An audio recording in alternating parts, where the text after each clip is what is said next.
کوفہ سے امام حسین علیہ السلام کو خطوط لکھنے والے افراد میں سر فہرست مختار سقفی اور سلمان بن سرد خزائی تھے۔ مختار خود تو کربلا کی جنگ میں شریک نہ ہوا، لیکن اس نے شہدائے کربلا کا بدلہ لیا، مگر اس کی قسمت دیکھیے کہ کربلا کے شہداء کا بدلہ لینے کے کچھ عرصہ بعد ہی مختار سقفی کو قتل کر کے اس کے ہاتھ کاٹ کر کوفہ کی مسجد میں لٹکا دیے گئے، اور اس کو قتل کر کے اس کے ہاتھ کوفے کی مسجد میں لٹکانے والا کوئی اور نہیں تھا بلکہ ایک صحابی رسول کا۔ محترم دوستو، تاریخ اسلامی میں ایسی شخصیات دیکھنے میں بہت کم ملتی ہیں جن کو ہر تاریخ دان اور ہر راوی نے ایک مختلف زاویے سے بیان کیا ہو، جیسا کہ مختار سقفی کی شخصیت کو ہی دیکھ لیں کہ کہاں شہدائے کربلا اور امام حسین علیہ السلام کے قاتلین کا بدلہ لینا اس کا ایک عظیم کارنامہ سمجھا جاتا ہے، اور کہاں دوسری طرف دعویٰ نبوت کر دینا بھی مختار کی شخصیت پر ایک داغ قرار دیا جاتا ہے۔ اور نبی صلی اللہ علیہ وآلہ وسلم کی اس حدیث کو بھی مختار سقفی کے ساتھ منسوب کیا جاتا ہے کہ بنو ثقیف میں ایک کذاب اور ایک ظالم شخص ہوگا، اور وہ کذاب مختار سقفی کو قرار دیا جاتا ہے۔ ہر تاریخ دان نے مختار کے متعلق متضاد اور متصادم رائے بیان کی ہیں۔ امام طبری اور تاریخ القواعد کے مطابق مختار بنی حوازن کے قبیلہ ثقیف کی وجہ سے مختار سقفی کہلاتا ہے۔ مختار کے والد کا نام ابو عبیدہ سقفی تھا، جو صحابی رسول تھے۔ سیدنا عمر رضی اللہ تعالیٰ عنہ کے دور میں جنگ قادسیہ میں شہید ہوئے۔ مختار سقفی حضرت عبداللہ بن عمر رضی اللہ تعالیٰ عنہ کی بہن کے شوہر اور مختار کی بہن صفیہ بنت ابو عبید کا نکاح حضرت عبداللہ بن عمر رضی اللہ تعالیٰ عنہ کے ساتھ ہوا۔ مختار کے ابتدائی حالات کے بارے میں رائے متصادم ہے۔ امام صبیح الدین لکھنوی یہاں ایک روایت بیان کرتے ہیں کہ ایک دفعہ حضرت علی رضی اللہ تعالیٰ عنہ نے مختار سقفی کے بچپن میں اس کو بچوں کے ساتھ کھیلتے ہوئے دیکھا تو اس کو پاس بلا کر اس کے سر پر شفقت سے ہاتھ پھیرا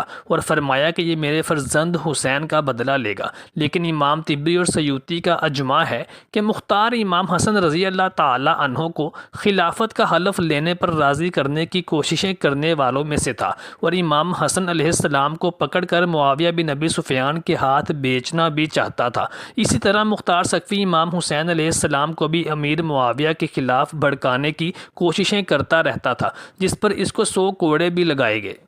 مختار کے متعلق یہی روایت امام تیمیہ اور ابن باز مروندی نے بھی باندھی ہے۔ امام حسین علیہ السلام کو کوفہ آنے کی دعوت دینے والوں میں بھی مختار شامل تھا، لیکن واقعہ کربلا میں یہ کہاں تھا، اس کے بارے میں یہ کہا جاتا ہے کہ جب کوفہ پہنچا تو امام مسلم اور بانی ابن اروا شہید ہو چکے تھے، اور یہ بھی کہا جاتا ہے کہ امام مسلم بن عقیل کو اس نے ہی اپنے گھر میں ٹھہرایا تھا اور ان کی خاطر مدارت اور میزبانی کی، اور ان کے لیے کوفیوں کی بیعت میں معاون ثابت ہوا۔ انصاب الاشراف اور تاریخ طبری کا اس پر اجماع ہے کہ جنگ کربلا کے وقت مختار سقفی ابن زیاد کی قید میں تھا۔ جب واقعہ کربلا پیش آ چکا اور اس کو خبر ملی کہ خان وعدہ رسالت کے ساتھ اس طرح سے ظلم و زیادتی کی گئی ہے اور ان کو شہید کر دیا گیا ہے، تو مختار سقفی نے قسم کھائی کہ وہ قاتلان حسین علیہ السلام اور ان کے خان وعدہ کا بدلہ لے گا۔ ابن زیاد کی قید سے حضرت عبداللہ بن عمر کی وجہ سے قید سے رہائی ملی، اور اس نے کہا کہ میں 3 دن سے زیادہ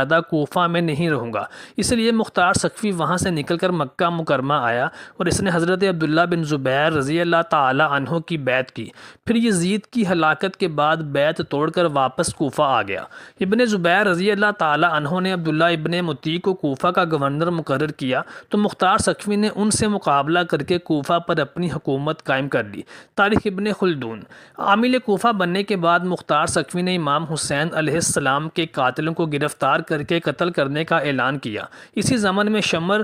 خولی بن یزید، عمر بن سعد اور عبید اللہ ابن زیاد کو قتل کیا گیا، لیکن تاریخ الملائکہ اور امام جہری ابن اسماعیل کے مطابق اس کے فوراً بعد مختار سقفی نے نبوت کا دعویٰ کر دیا۔ تاریخ الخلفاء مترجم تفسیر ابی حاتم۔ امام ترمذی کی روایت نمبر 3944 کے مطابق سیدنا عبداللہ بن زبیر رضی اللہ تعالی عنہ کو شہید کرنے کے بعد حجاج بن یوسف جب ان کی والدہ سیدہ اسماء بنت ابی بکر صدیق کے پاس آیا تو سیدہ اسماء نے اس کو کہا کہ حجاج، مجھے نبی صلی اللہ علیہ وآلہ وسلم کی وہ بات یاد آ رہی ہے کہ آپ نے فرمایا تھا کہ بنو ثقیف میں ایک کذاب اور ایک ظالم ہوگا۔ کذاب تو ہم دیکھ چکے ہیں، لیکن ظالم تو ہے۔ اس حدیث کی شرح میں امام ابن سیوطی اور امام جوہری اور امام ظاہری کا اس بارے میں اجماع ہے کہ وہ کذاب مختار ثقفی ہے، لیکن دیگر علماء کرام اور تاریخ دان اس بارے میں کوئی مستند روایت پیش نہیں کر سکے۔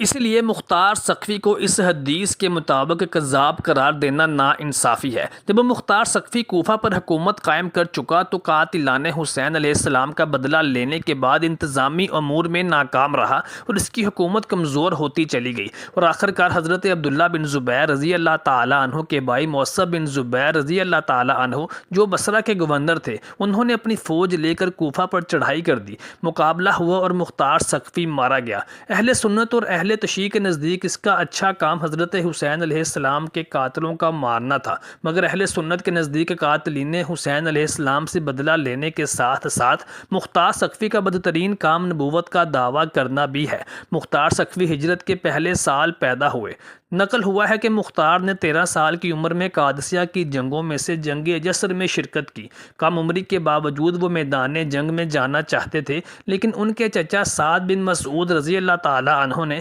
انہیں اس کام سے روکے رکھا۔ اس جنگ میں ان کے والد اور ان کے بھائی شہید ہو گئے۔ مختار ثقفی کے چچا سعد بن مسعود رضی اللہ تعالیٰ عنہ حضرت علی رضی اللہ تعالیٰ عنہ کی طرف سے مدائن میں گورنر تھے۔ انہوں نے خوارج کے ساتھ جنگ میں مختار ثقفی کو مدائن میں اپنا جانشین مقرر کیا تھا اور خود جنگ کے لیے نہروان کی طرف چلے گئے تھے۔ 18 ماہ کوفہ پر حکومت کرنے کے بعد آخرکار 14 رمضان سن 67 ہجری کو 67 سال کی عمر میں موصب بن زبیر کے ہاتھوں قتل ہوئے۔ موصب بن زبیر کے حکم پر مختار ثقفی کے ہاتھ کاٹ کر مسجد کوفہ کی دیواروں کے ساتھ کیل لگا کر اس کے ساتھ ٹانگ دیے گئے، لیکن جب حجاج بن یوسف کوفہ پر قابض ہوا، چونکہ وہ قبیلہ ثقیف سے تھا، اسی بنا پر اس نے مختار ثقفی کے ہاتھوں کو اتار کر دفن کروایا۔ مختار ثقفی کا مزار مسجد کوفہ سے متصل ہے۔ مختار ثقفی نے امام حسین علیہ السلام کا بدلہ لینے کے لیے عبداللہ بن زبیر رضی اللہ تعالیٰ عنہ کی خلافت کے خلاف تلوار اٹھائی اور صرف اس نیت سے حکومت اور اقتدار حاصل کیا تاکہ وہ امام حسین علیہ السلام کے قاتلوں کا بدلہ لے سکے،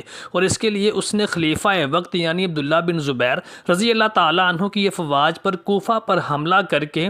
حکومت خام کی، اور اس کے بعد اس نے مجرمین اہل بیت کو چن چن کر واصل جہنم کیا۔ اب چونکہ مختار ثقفی نے خلیفہ وقت کے خلاف علم بغاوت بلند کر کے اقتدار اور حکومت حاصل کیا تھا، اس لیے عبداللہ بن زبیر رضی اللہ تعالیٰ عنہ نے کوفے پر چڑھائی کی اور اپنے بھائی موصب بن زبیر کی قیادت میں ایک لشکر روانہ کیا، جن کے ساتھ جنگ لڑتے لڑتے مختار ثقفی مارا گیا۔ جب مختار ثقفی کا سر عبداللہ بن زبیر رضی اللہ تعالیٰ عنہ کے پاس پیش کیا گیا تو آپ نے فرمایا، بے شک جو کام مختار ثقفی نے کیا وہ ہم بھی کرنا چاہتے تھے، لیکن اس کو اقتدار حاصل کرنے کے لیے اسلامی خلیفہ کے خلاف فتنہ انگیزی اور خون ریزی قائم نہیں کرنی چاہیے تھی۔ اب بات کرتے ہیں کہ مختار ثقفی پر لگنے والے الزامات کے بارے میں کہ اس نے دعوی نبوت کیا تھا۔ امام طبری اور امام ظاہری ان روایات کو ضعیف قیاس کرتے ہیں، اور اس کے علاوہ ان پر یہ بھی الزام لگایا جاتا ہے کہ انہوں نے امام حسن علیہ السلام کو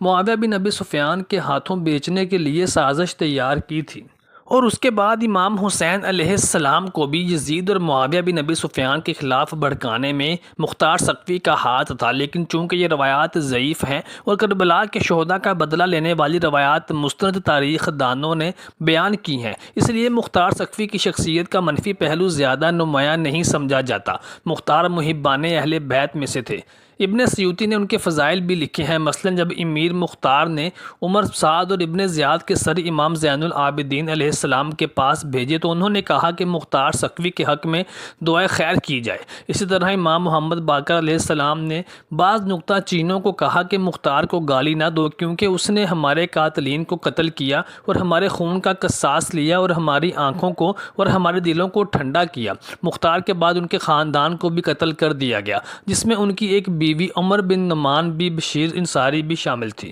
جو مدائن میں مقیم تھی۔ ان کو موصب بن زبیر کے حکم پر قتل کیا گیا۔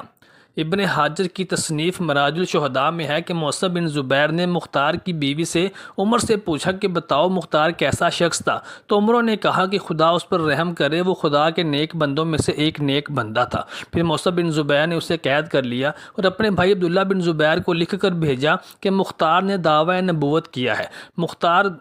دعویٰ نبوت کرنے والا تھا، تو عبید اللہ نے اسے جواب دیا کہ اسے نکال دو، تو موصب بن زبیر نے اسے مار ڈالا۔ ان روایات سے معلوم ہوتا ہے کہ مختار ثقفی پر دعویٰ نبوت کا الزام بنی امیہ کی طرف سے لگایا گیا، جو کہ غیر مصدقہ ہے۔